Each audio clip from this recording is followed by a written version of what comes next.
बच्चों, आज हम डिस्कस करने वाले हैं कूलम्स लॉ किसमें, वेक्टर फॉर्म में।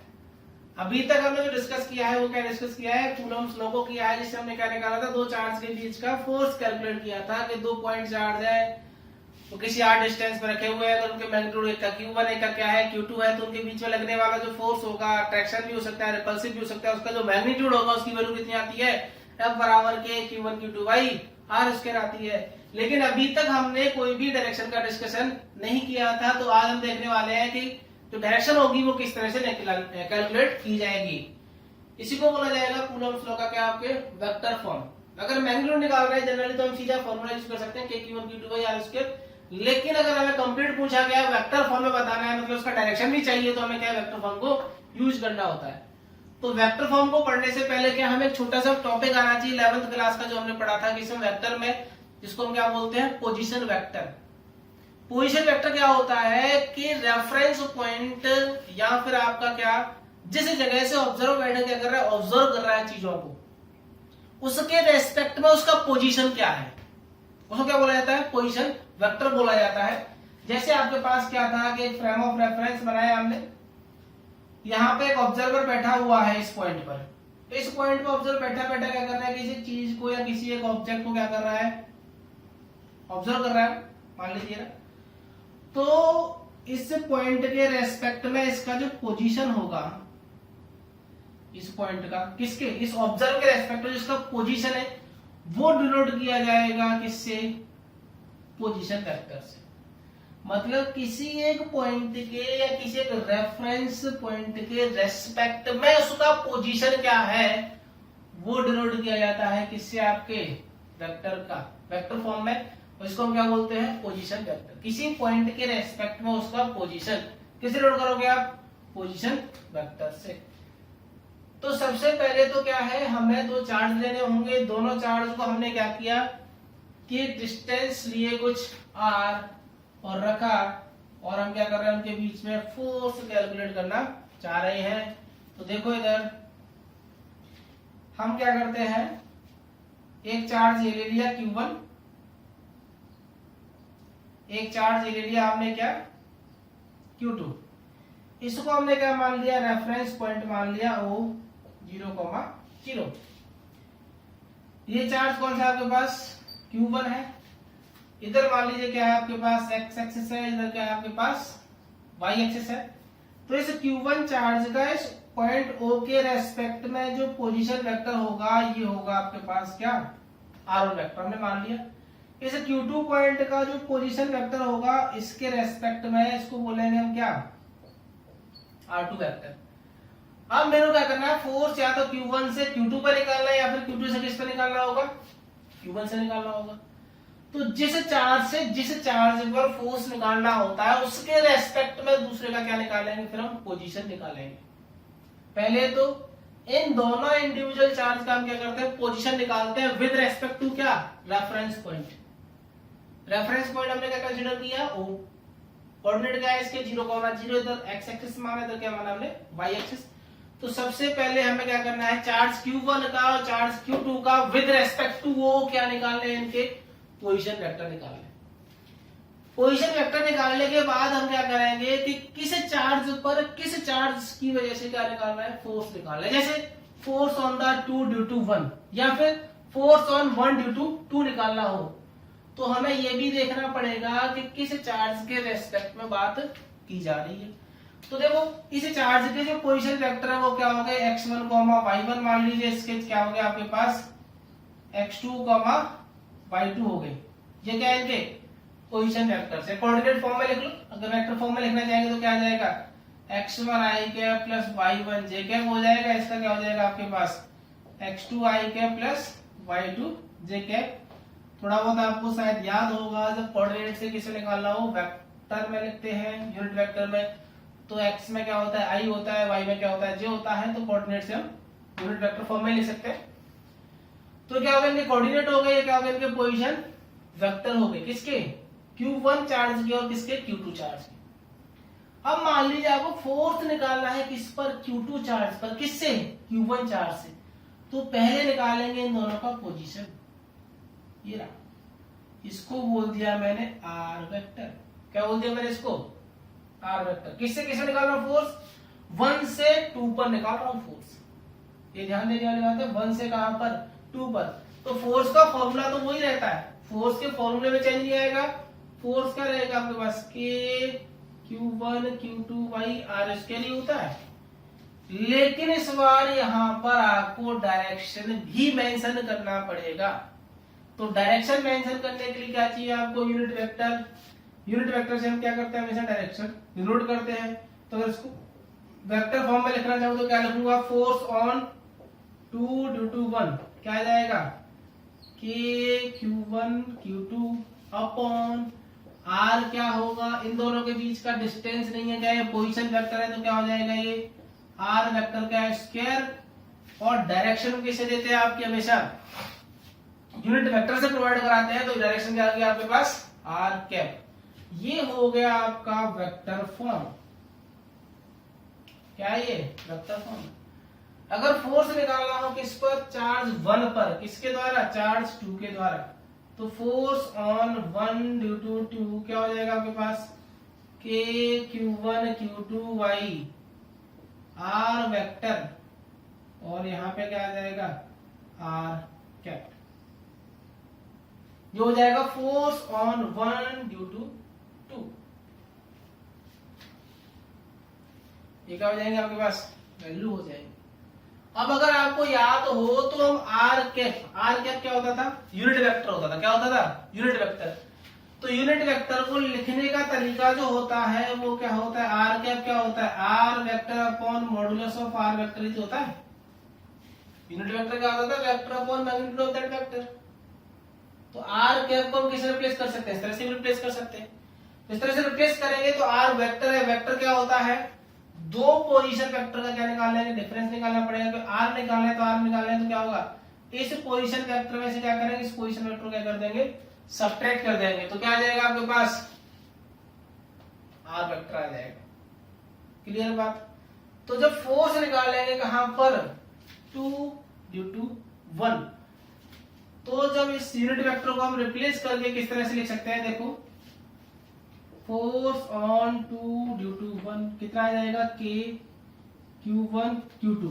आर कैप को मैं किससे रिप्लेस कर सकता हूं, r vector upon modulus of are vector. तो यहां पे क्या आ जाएगा आपके पास, आर वेक्टर अपॉन Q हो जाएगा, क्योंकि स्केल तो ऑलरेडी था, ये किसका आएगा तो क्या हो जाएगा, ये Q हो जाएगा। अब देखो क्या है, आर वेक्टर जो है वो क्या है, इन दोनों का ही तो है। तो R2 माइनस R1 लिख सकता हूं मैं, क्योंकि निकाल किस पर रहा हूं, 2 पर। तो जिस पर निकालते हैं वहां पर क्या होता है, हेड होता है। जिस पॉइंट से निकाल रहे होते हैं वहां पे क्या होता है, टेल होता है।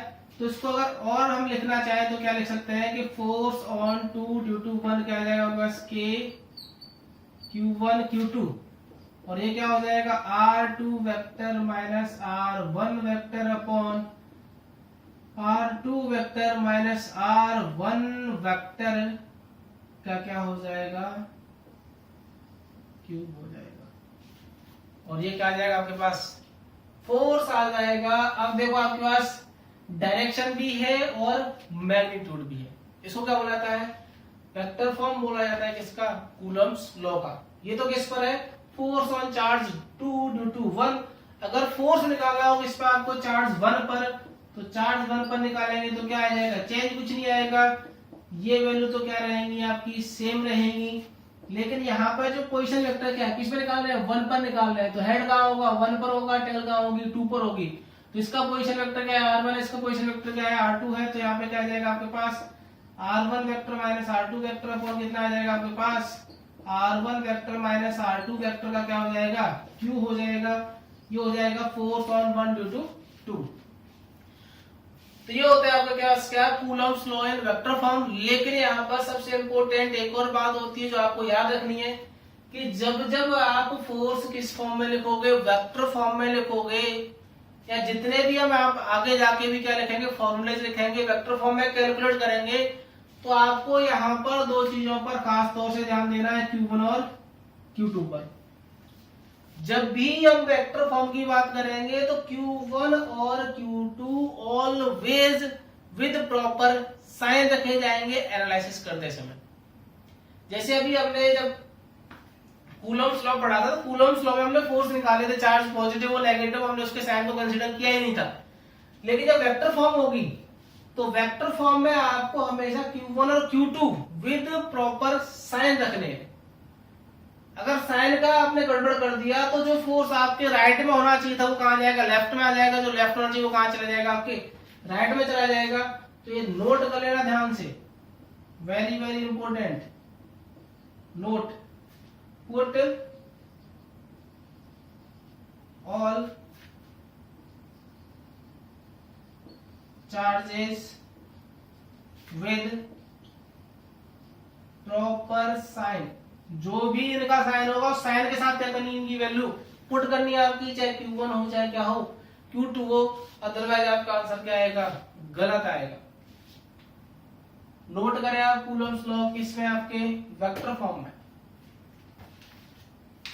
चलिए नेक्स्ट सवाल है आपके लिए, आप क्या करना है, फाइंड आउट करना है फोर्स।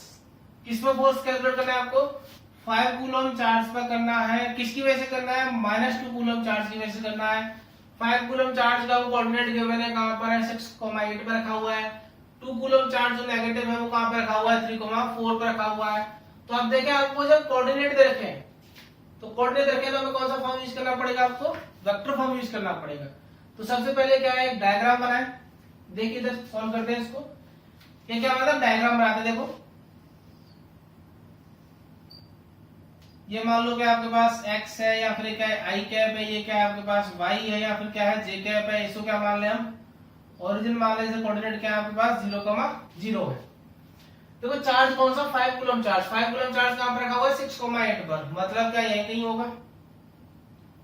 ये कौन है आपके पास, 5 कूलम चार्ज है 6,8 पर।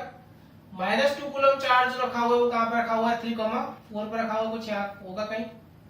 ये कितना चार्ज है आपके पास, -2 कूलम चार्ज है, कोऑर्डिनेट कितने हैं इसके, 3,4 है। तो सबसे पहले क्या करना पड़ेगा आपको, इसका पोजीशन वेक्टर निकालना पड़ेगा, जिसको हम क्या बोलते हैं, r1 वेक्टर बोलते हैं। उसके बाद आप क्या करना पड़ेगा, इसका पोजीशन वेक्टर निकालना पड़ेगा, इसको हम क्या बोलते हैं, r2 वेक्टर बोलते हैं। और फोर्स कहां पे निकालना है, 5 कूलम चार्ज पर निकालना है, कहां से, -2 कूलम चार्ज से। तो हम क्या करेंगे, इस चार्ज से इस चार्ज के बीच का क्या निकालेंगे, पोजीशन वेक्टर, इसको हम क्या बोलते हैं, r। और जो फोर्स का फॉर्मूला आया था वो हमारे पास कितना आया था, देखो फोर्स ऑन 5 ड्यू टू 2 कितना आ जाएगा आपके पास, Q1। जनरल फॉर्मूला लिख लेते पहले भी, फोर्स जो था उसका कितना आया था, फोर्स ऑन 2 ड्यू टू 1 आया था आपके पास K Q1 Q2 अपॉन किस पर निकाल रहे हैं हम, ये फोर्स ऑन 2 ड्यू टू 1।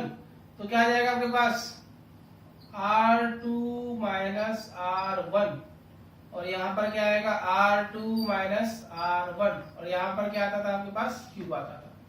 तो R1 R2 निकाल लें पहले।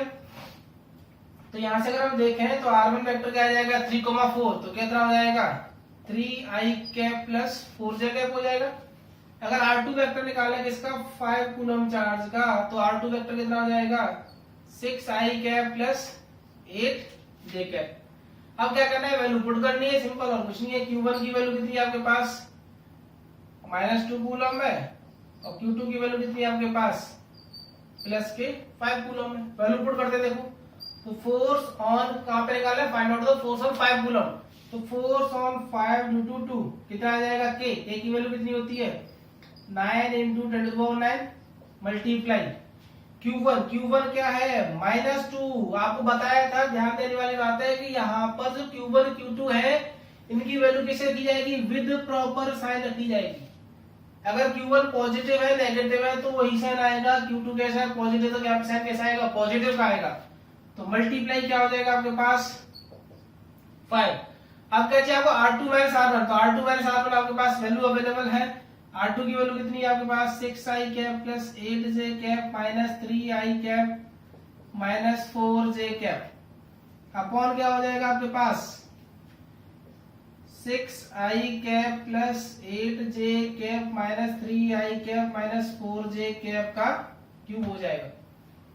इसको आप सॉल्व करेंगे तो क्या आ जाएगा आपके पास, फोर्स आ जाएगा किस फॉर्म में, मैग्नीट्यूड डायरेक्शन दोनों आ जाएंगे, वेक्टर फॉर्म हो गया आपके पास।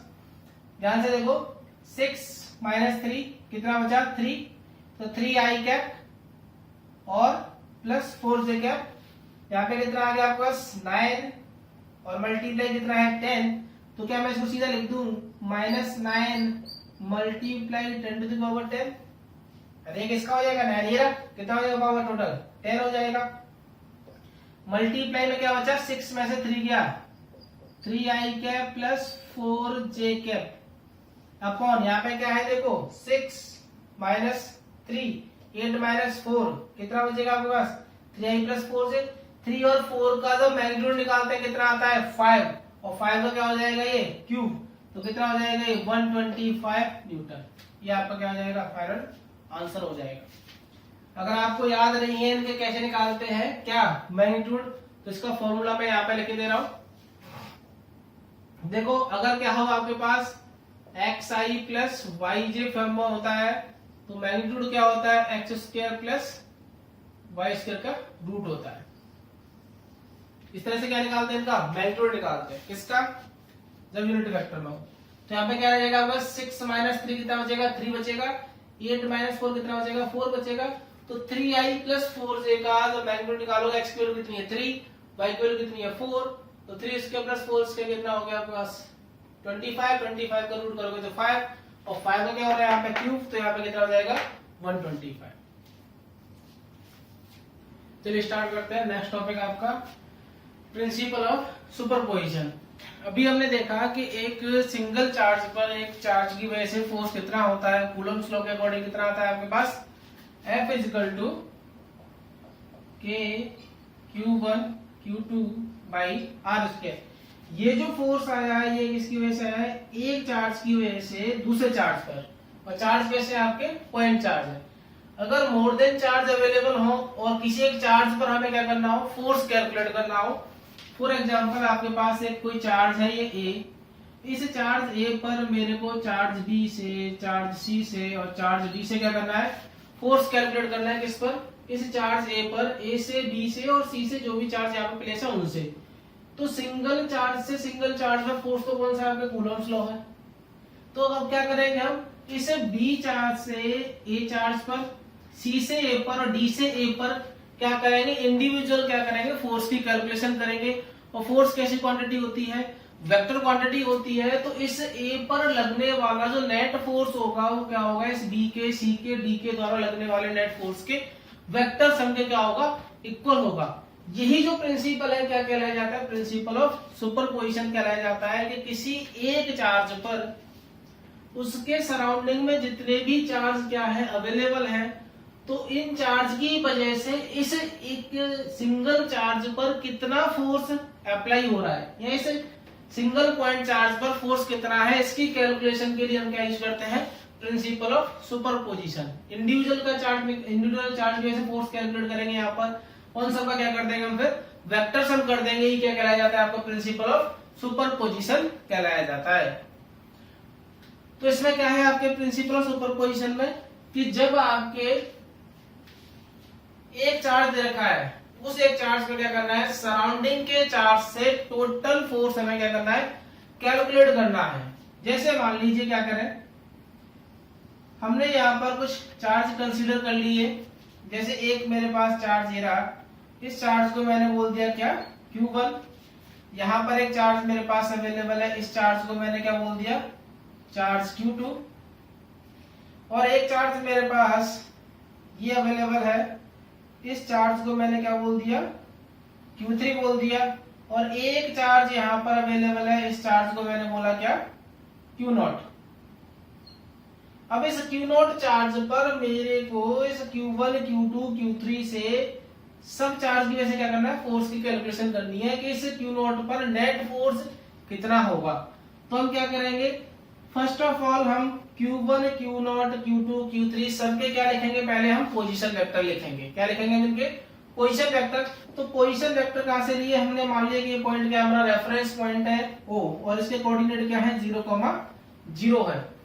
इसको हमने x एक्सिस माना है, इसको हमने क्या मान लिया y एक्सिस। तो y एक्सिस पे क्या होता है आपके पास j कैप होता है, x पे क्या होता है आपके पास i कैप होता है। तो first of all we write the position vector of Q0, Q1, Q2 and Q3।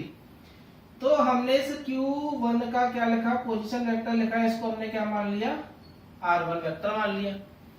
फिर हमने क्या किया, इस Q0 का जो पोजीशन वेक्टर लिखा है इसको हमने कंसीडर क्या किया, R0 वेक्टर। Q3 का जो पोजीशन वेक्टर है इसको हमने कंसीडर किया, Q3 का जो पोजीशन वेक्टर है इसको हमने क्या कंसीडर कर लिया, आपके पास Q3 कंसीडर कर लिया। Q3 वाले को क्या किया, R3 वेक्टर। अब आपके पास चार्ज जो है कौन सा है, Q2 है। Q2 का जो पोजीशन वेक्टर हमने क्या कंसीडर कर लिया, R2 वेक्टर।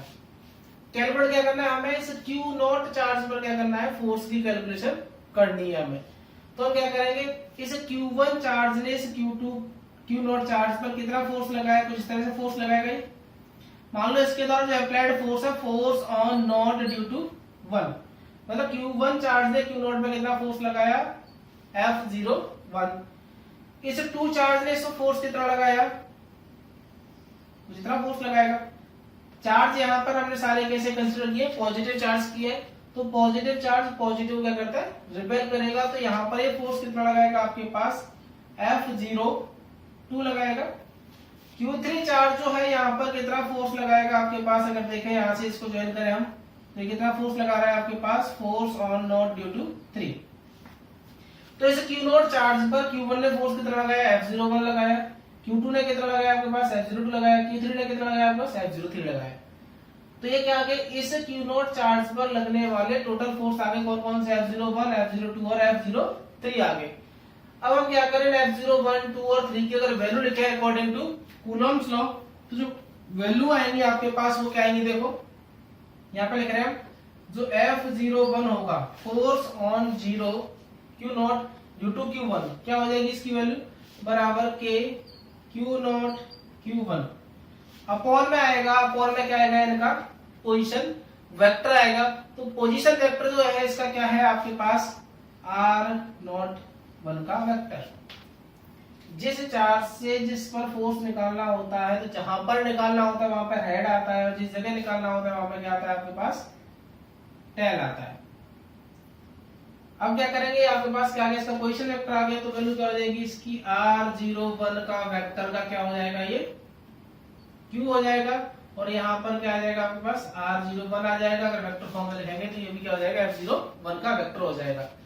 अब अगर वैल्यू हम कैलकुलेट करेंगे इसकी F02 वेक्टर की, तो वैल्यू क्या आएगी इसके पास, K Q0 Q2 अपॉन क्या आएगा, R02 का वेक्टर, और यहाँ पे क्या आ जाएगा, R02 वेक्टर। सिमिलरली हम लिख सकते हैं क्या, force on node due to 3, कितना आ जाएगा बस, K Q0 Q3 अपॉन क्या आ जाएगा, मॉडुलस R03 का, ये क्या होगा, Q होगा, ये भी क्या होगा, Q होगा, और क्या आ जाएगा, R03। ये क्या आ गई, इनकी फोर्स की वैल्यू आ गई according to Coulomb's law. Individual charge ने कितना लगाया वो आ गया। अब हमें क्या करना है, इस पर Q0 पर नेट फोर्स निकालना है। तो नेट फोर्स के लिए क्या कर दो, इनका सम का हम क्या कर देंगे, वेक्टर सम कर देंगे। तो जो आपके पास F0 या जो F0 पर जो Q0 चार्ज में जो फोर्स है वो हमने क्या मान लिया, F0। तो F0 की वैल्यू क्या हो जाएगी, F01 vector plus F02 vector plus F03 vector. अभी तो यहाँ पे क्या थे, 3 चार्ज थे, तो कितने आए, फोर्स 3 है। अगर यहाँ पे पार्टिकल ही कितने होते हैं, n चार्जेस अवेलेबल होते हैं आपके पास, तो ये फोर्स भी क्या हो जाता, n टाइम तक हो जाता। मतलब यहाँ पे क्या आता है, F01 आ गया, F02 आ गया, F03 आ गया, डैश डैश कब तक आता है, F0n तक आता है। लेकिन अभी हमारे पास कितने चार्ज अवेलेबल है, 3। तो 3 चार्ज लिख लेंगे, तो ये क्या आ जाएगा आपके पास, नेट फोर्स आ जाएगा किस पर, आपके Q0 चार्ज पर। अगर आप चाहो तो ये वैल्यू भी यहाँ से क्या कर सकते हो, यहाँ पे पुट कर सकते हैं। तो जो F0 हो जाएगा वो क्या हो जाएगा आपके पास, F0 की वैल्यू क्या है, K Q0 Q1 upon R01 का Q है।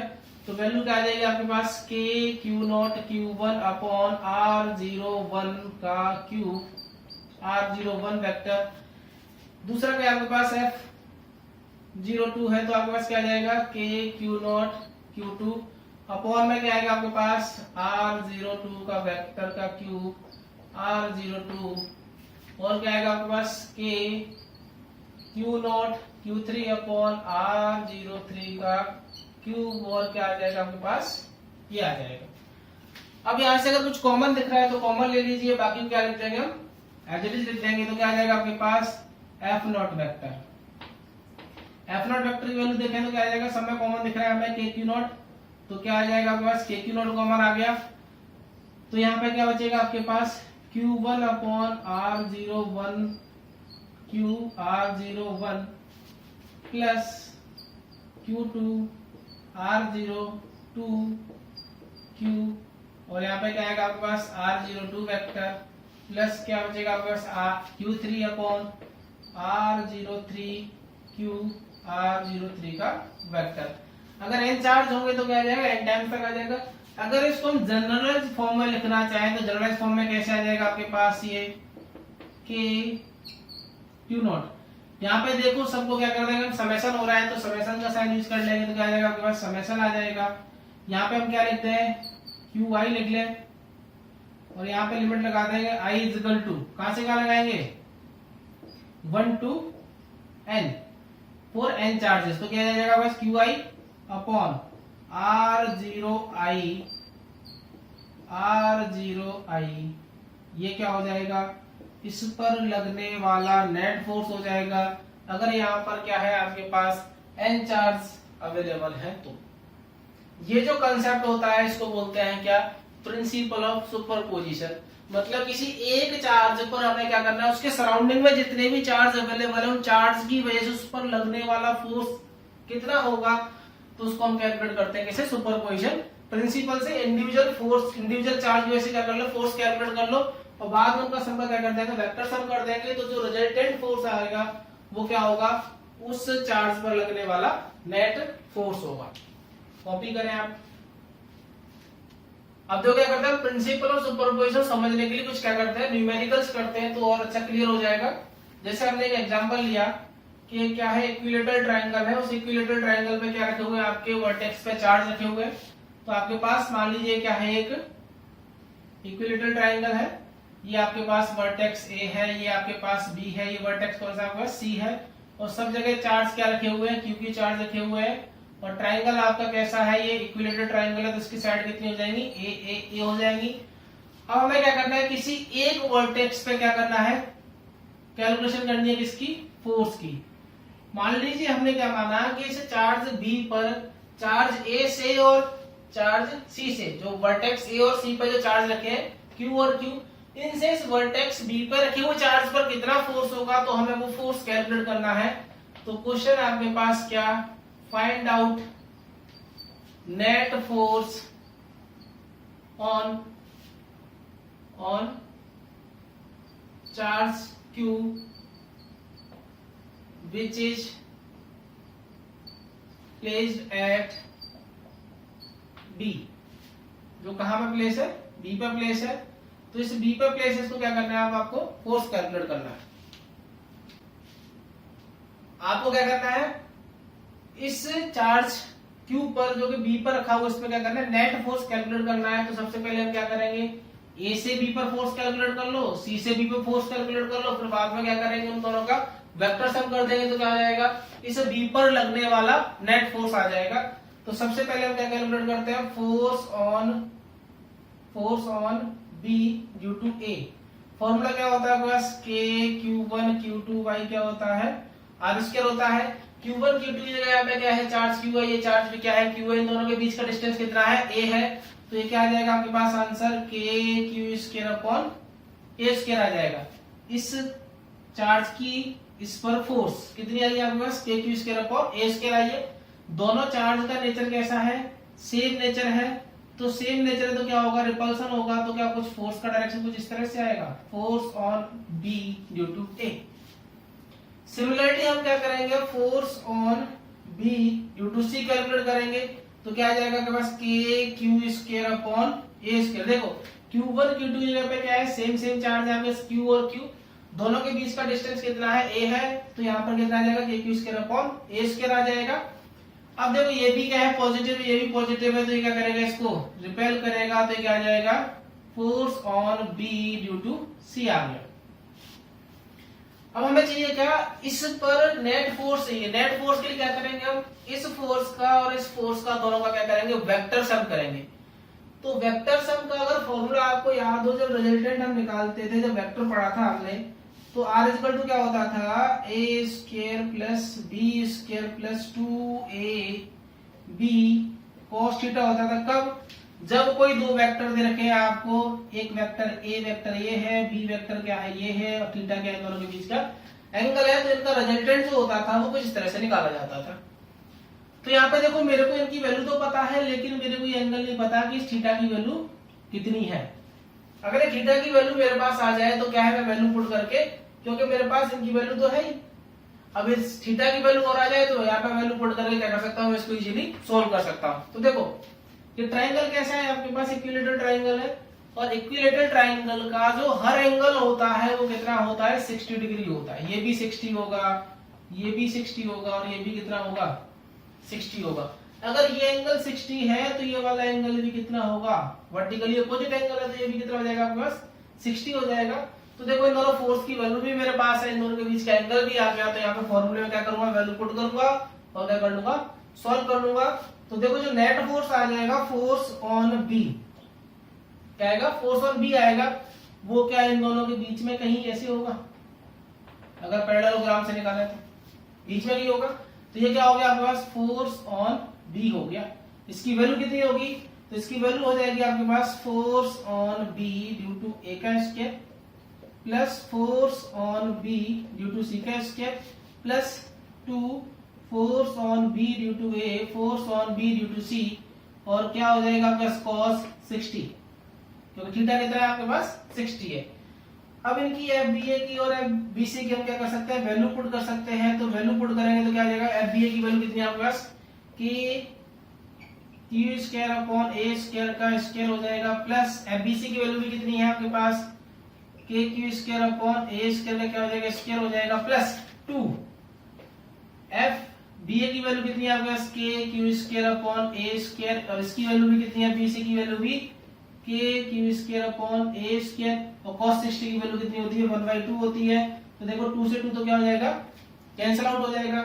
ये क्या होगा, के q square upon a square का होल स्क्वायर, के q square upon a square का होल स्क्वायर, प्लस इन दोनों का मल्टीप्लाई करोगे तो ये भी किसके बराबर आएगा, के q square upon a square का होल स्क्वायर आएगा। तो 1 ये सारे क्या हो रहे हैं, ऐड हो रहे हैं, ऐड हो रहे हैं। तो जो वैल्यू मिलेगी आपके पास वो क्या मिलेगी आपके पास, FB इक्वल टू √3 के q square upon a square का क्या हो जाएगा, होल स्क्वायर हो जाएगा।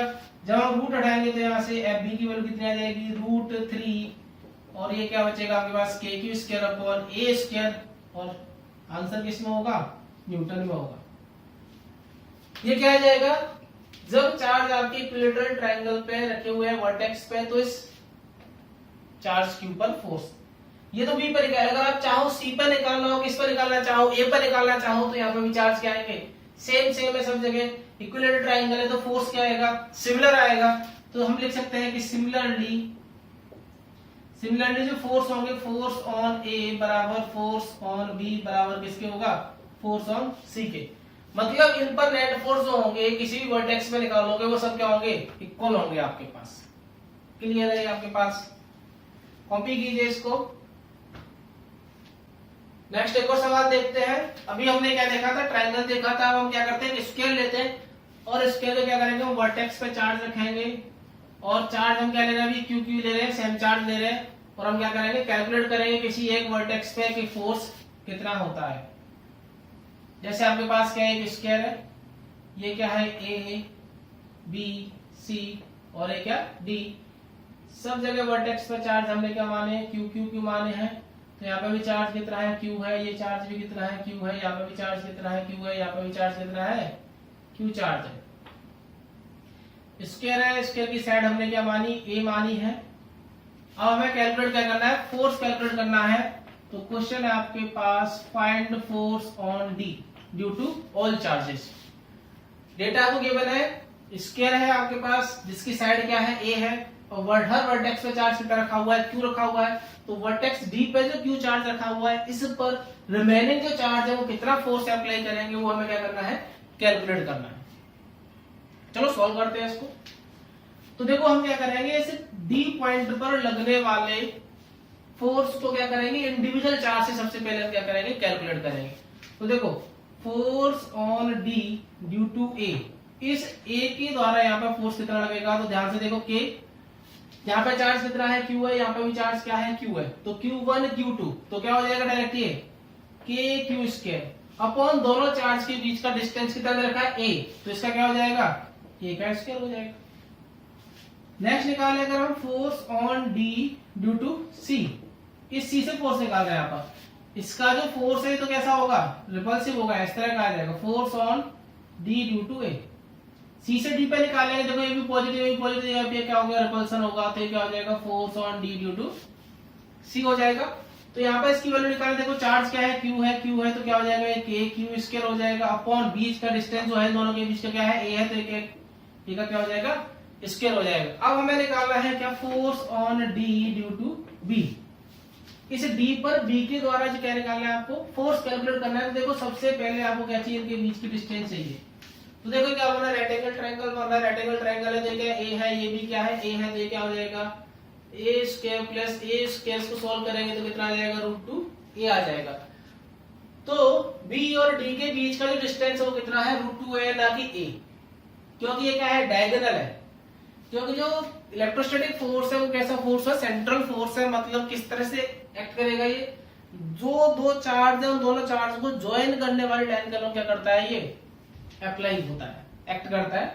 तो जो force on D due to B आ जाएगा क्या आ जाएगा आपका के क्यू स्क्वायर अपॉन √2 है, √2 का स्क्वायर करोगे तो कितना आ जाएगा 2a स्क्वायर। तो ये जो फोर्स होगा वो किस तरह से आ जाएगा, इस तरह से आ जाएगा, इसकी वैल्यू क्या है force on D due to B. Clear बात। अब हमें क्या करना है, इन तीनों फोर्स का क्या करना है वेक्टर सम करना है। तो यहाँ तो इन दो का कर लो फिर इसको जोड़ दो, इन दोनों करने के बाद इसके साथ कर दो, या फिर ज्यादा बेटर क्या रहेगा, देखो इस फोर्स का और इस फोर्स का दोनों का अगर हम वेक्टर सम करते हैं, दोनों के बीच का जो एंगल है वो क्या है 90 है। और एक और चीज देखो FDA और FDC दोनों के मैग्नीट्यूड भी क्या है सेम है, दोनों के मैग्नीट्यूड सेम है और एंगल कितना है 90 है, तो इनका रिजल्टेंट जो होगा बिल्कुल 45 पर आएगा। कितने पे आएगा 45 पर।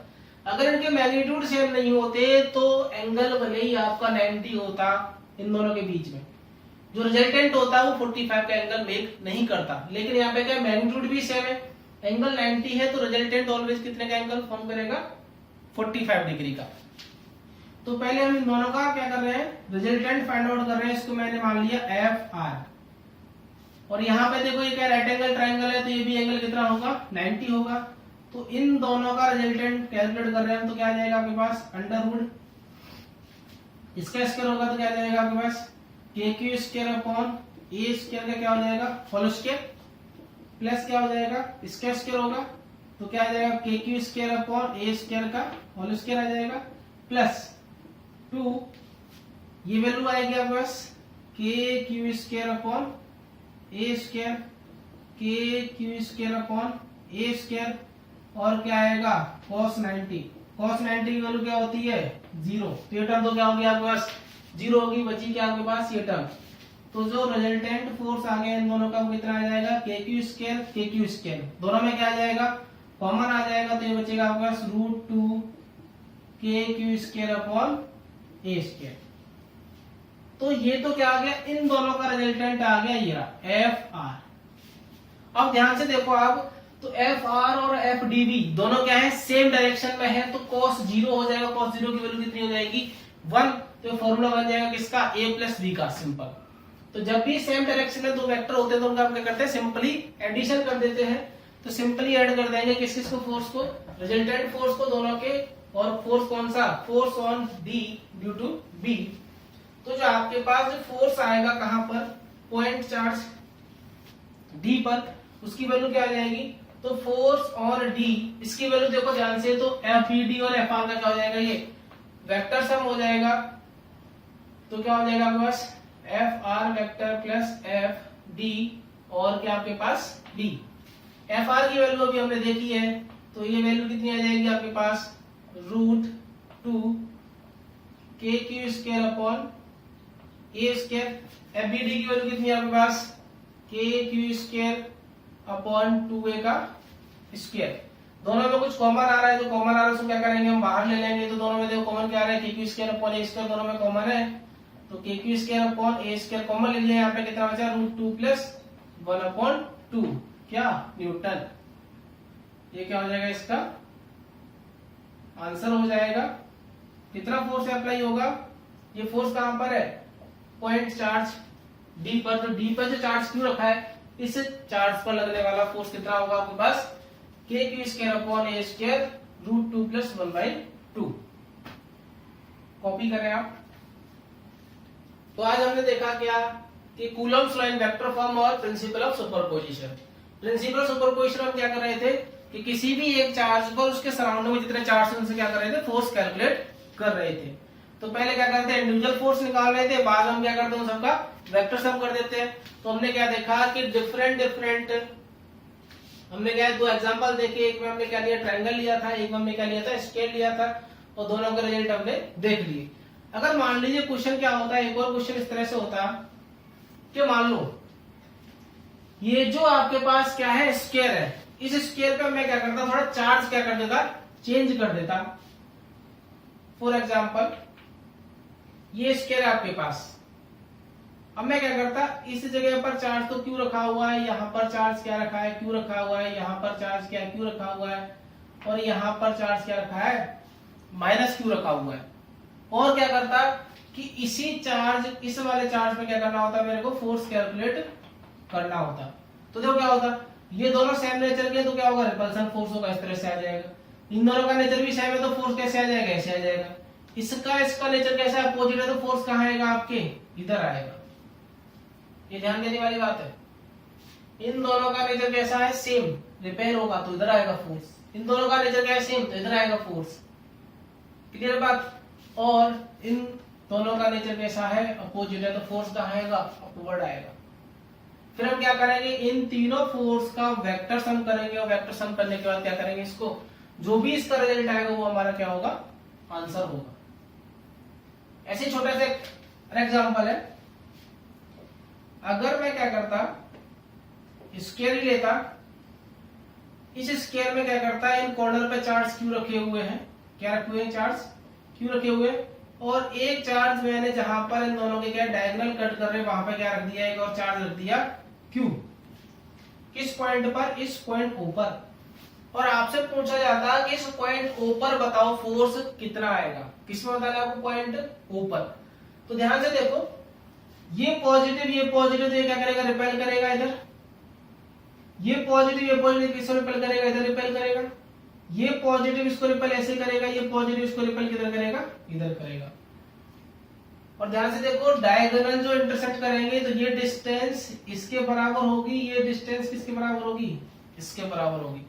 तो इन दोनों के बीच का ये डिस्टेंस, इन दोनों के बीच का डिस्टेंस, दोनों इक्वल है। दोनों के देखो मैग्नीट्यूड भी क्या है, दोनों के चार्ज के सेम है। तो इन दोनों के बीच का फोर्स, इन दोनों के बीच का फोर्स क्या होगा, सेम होगा। दोनों क्या है, अपोजिट है। सिमिलर क्या होगा, इस वाले ब्रांच में होगा। तो यहाँ पर जो नेट फोर्स आएगा किस पर, ओ पर, वो क्या होगा, 0 होगा। तो इस तरह के क्वेश्चंस को हमें सॉल्व करने की जरूरत नहीं होती है, इनको हम क्या कर सकते हैं, वर्बली ही सॉल्व कर सकते हैं। आपको चेक करना होता है कि इस पर लगने वाला नेट फोर्स क्या है। अगर अपोजिट फोर्स क्या है, बराबर है, तो इस पर लगने वाला नेट फोर्स भी क्या हो जाएगा, 0 हो जाएगा। इस तरह के सवाल आप और करते रहें। मिलेंगे आपसे नेक्स्ट वीडियो में, जब तक पढ़ाई करते रहें। Thank you.